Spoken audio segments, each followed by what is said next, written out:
hindi po rating sa province. Pero na-distribute, iba naman ang nag-distribute. And gusto po ako mag-thank you po kay Ma'am Inday Sara na quick response po, nagbigay kagad siya ng support doon sa Davao del Norte po. Ma'am. Thank you so much po, Ma'am.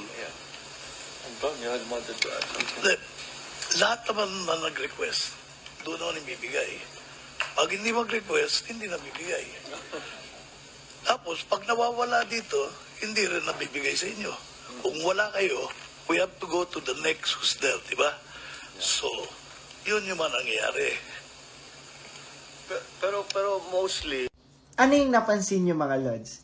Diba? Kasi sa napapansin ko yung mga kasamahan ni President BBM ay hindi sila ganun ka masigasig, no, na tumulong kumbaga, 'di ba, sa Davao region. Doon mismo